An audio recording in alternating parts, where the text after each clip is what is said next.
आइए जानते हैं आज की कुछ प्रमुख अंतर्राष्ट्रीय खबरों को। उससे पहले एक नजर आज के हेडलाइंस पर। जासूसी करते पकड़े गए दिल्ली में पाक उच्चायोग के 2 अधिकारी, देश छोड़ने का दिया गया आदेश। अमेरिका के कई शहरों में हिंसा, फायरिंग में एक और मौत, 1400 गिरफ्तार, लंदन और बर्लिन में रैलियां। बिहार के इन चुनिंदा रेलवे स्टेशनों से दिल्ली, मुंबई, हावड़ा और रांची के लिए आज से चलेंगी 9 ट्रेनें। नासा के अंतरिक्ष यात्रियों को लेकर आईएसएस पहुंचा स्पेस एक्स का ड्रैगन, भावुक हुए एलन मस्क। फिर देश से टकराने आ रहा है चक्रवाती तूफान, जानिए बिहार, झारखंड सहित पूरे देश के मौसम का हाल। 1 जून से क्या खुलेगा और क्या रहेगा बंद। पूर्वी लद्दाख में भारत और चीन की सेना बढ़ा रही हथियारों का जखीरा, चीन ने लगाई तोपें। मशहूर सिंगर वाजिद खान का हुआ निधन, 1 हफ्ते से थे कोरोना संक्रमित। बच्ची ने सोनू सूद से की गुजारिश, बोली मेरी मम्मी को नानी के घर भेज दो, ऐसा था एक्टर का रिएक्शन। एमएस धोनी के संन्यास की खबरों को पत्नी साक्षी ने बताया बकवास, कहा वापसी पर नजर है। विदेश मंत्रालय के मुताबिक पाकिस्तानी उच्चायोग के 2 अफसरों को भारतीय कानून प्रवर्तन अधिकारियों ने जासूसी करने के आरोप में पकड़ा था। सरकार ने उन्हें अवांछित घोषित किया है। भारत ने उनकी गतिविधियों को राजनयिक मिशन के एक सदस्य के रूप में गैर कानूनी और देश के खिलाफ माना और उन्हें कहा कि वे 24 घंटे के अंदर देश छोड़ दे। उनकी गतिविधियों को देश विरोधी बताते हुए सरकार की ओर से पाक के उपराजदूत को एक आपत्ति पत्र भी जारी किया गया है, जिसमें इस मामले पर विरोध दर्ज कराया गया है। विदेश मंत्रालय ने बताया कि हमें यह सुनिश्चित करने को कहा गया है कि पाक के राजनयिक मिशन का कोई भी सदस्य भारत विरोधी गतिविधियों में लिप्त ना हो और उनकी उपस्थिति के दौरान असंगत व्यवहार ना करे।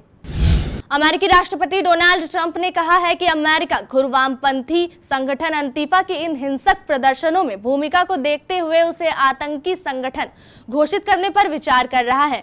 फ्लॉयड की मौत के बाद देश भर में अचानक भड़के हिंसक प्रदर्शनों के लिए ट्रंप प्रशासन इसी आतंकवादी संगठन को जिम्मेदार मान रहा है। Attorney general William P bird ने भी एक बयान में कहा है कि हिंसक घटनाएं अंतिफा और अन्य सामान समूहों द्वारा भड़काई जा रही है और उनके साथ इसी के अनुरूप व्यवहार होगा। पटना जंक्शन समेत चुनिंदा रेलवे स्टेशनों से राज्य भर में सोमवार से यात्री ट्रेनें चलनी शुरू हो गई हैं।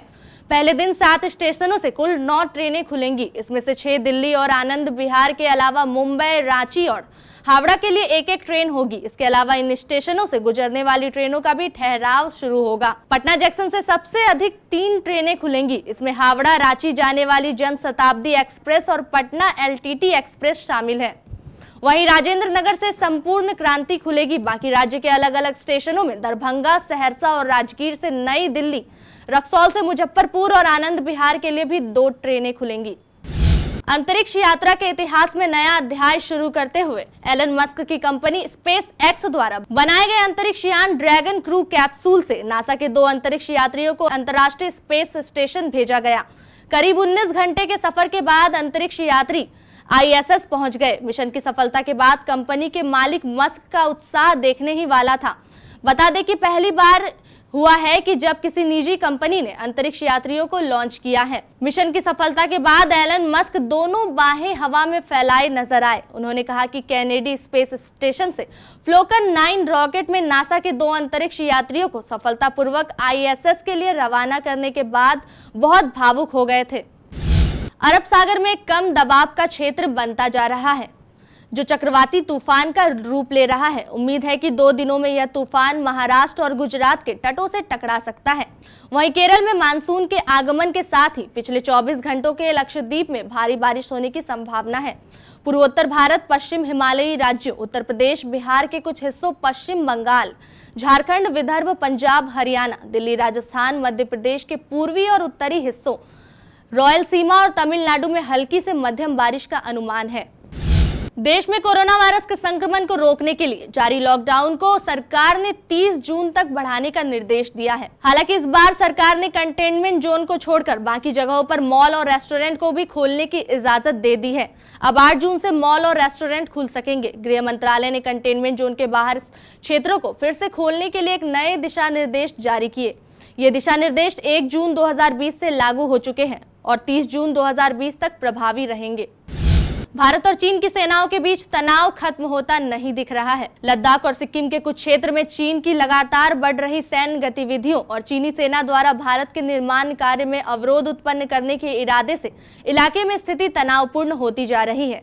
रविवार को समाचार एजेंसी पीटीआई ने सेना के एक अधिकारी के हवाले से बताया कि 24 दिनों से पूर्वी लद्दाख के विवादित क्षेत्रों में चल रहे विवाद से भारत और चीन के बीच सैन्य अड्डों पर भारी उपकरण और तोप व युद्धक वाहनों समेत हथियार प्रणालियों को पहुंचा रहे हैं। इस क्षेत्र में दोनों सेनाओं द्वारा युद्ध की क्षमता में वृद्धि तब आई जब दोनों देशों ने सैन्य और राजनयिक स्तरों पर बातचीत के माध्यम से विवाद को हल करने के अपने प्रयासों को जारी रखा है। सूत्रों ने कहा है कि चीनी सेना धीरे धीरे पूर्वी लद्दाख में वास्तविक नियंत्रण रेखा के करीब अपने ठिकानों पर अपने तोपखाने की तोपों, पैदल सेना के लड़ाकू वाहनों और भारी सैन्य उपकरणों के साथ पहुंच रही है। कोरोना वायरस के कहर के बीच बॉलीवुड से भी लगातार शोक की खबर सामने आ रही है। बॉलीवुड के मशहूर सिंगर वाजिद खान का निधन हो गया। साजिद और वाजिद की जोड़ी फिल्म इंडस्ट्री में काफी मशहूर थी।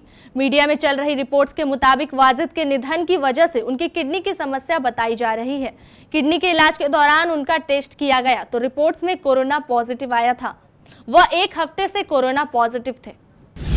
एक्टर सोनू सूद ने लॉकडाउन के दौरान मजदूरों को उनके घर पहुंचाने का जिम्मा उठाया है। उनके इस काम के लिए लोग चारों तरफ से उनकी जमकर तारीफ कर रहे हैं। एक्टर ने मजदूरों को घर भेजने के लिए बस से लेकर फ्लाइट्स तक का इंतजाम किया है और खाने की भी व्यवस्था रखी है। वह लगातार बिना रुके ये काम कर रहे हैं और अब तो उन्होंने एक हेल्पलाइन नंबर भी जारी किया है। ऐसे में लोग उनसे सोशल मीडिया पर मदद मांग रहे हैं। अब एक बच्ची ने भी एक्टर से मदद मांगी है। सोनू सूद अपने सोशल मीडिया अकाउंट्स पर लगातार एक्टिव हैं और जो भी लोग उन्हें मैसेज या ट्वीट करके मदद मांग रहे हैं वे उनका भी जवाब दे रहे हैं। हाल ही में सोनू सूद ने एक ट्वीट को रीट्वीट किया है जिसे खूब लाइक और शेयर किया जा रहा है। ये वीडियो एक छोटी सी बच्ची का है। वीडियो शुरू होने से पहले जो पहली बात बच्ची बोलती है वो ये ठीक है पापा मैं बोल रही हूँ। इसके बाद बच्ची कहती है, सोनू अंकल सुना है आप सब लोगों को घर भेज रहे हैं। पापा पूछ रहे हैं कि क्या आप मम्मी को नानी के घर भेज देंगे, मुझे बता देना। सोनू सूद ने इस वीडियो को रीट्वीट कर लिखा, अब ये तो बहुत ज्यादा चैलेंजिंग काम है, मैं अपना बेस्ट देने की कोशिश करूंगा।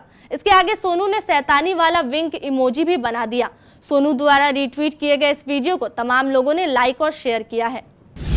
महेंद्र सिंह धोनी की पत्नी साक्षी ने सोशल मीडिया पर अपने पति के संन्यास लेने की खबरों पर हैरानी जताते हुए स्पष्ट संकेत दिए हैं। इस पूर्व भारतीय क्रिकेटर कप्तान की नजरें अब भी राष्ट्रीय टीम में वापसी पर टिकी है। धोनी पिछले 1 साल से प्रतिस्पर्धी क्रिकेट से दूर है। वह पिछली बार भारत की ओर से न्यूजीलैंड के खिलाफ विश्व कप सेमीफाइनल में खेले थे जिसमें टीम इंडिया को हार का सामना करना पड़ा था और तभी से उनके भविष्य को लेकर लगातार अटकलें लगाई जा रही थी। भारतीय क्रिकेट बोर्ड के केंद्रीय अनुबंधित खिलाड़ियों की सूची में इस बार उन्हें जगह नहीं दी। चेन्नई सुपर किंग्स के इंस्टाग्राम लाइव सत्र के दौरान साक्षी ने कहा कि वह लो प्रोफाइल रहते हैं। लॉकडाउन के दौरान वह सोशल मीडिया से पूरी तरह दूर है। मुझे नहीं पता कि ये चीजें कहां से आती है, मुझे बिल्कुल नहीं पता। अंतर्राष्ट्रीय खबरों के बाद स्थानीय खबरों को जानने के लिए चलते हैं रोशनी के पास।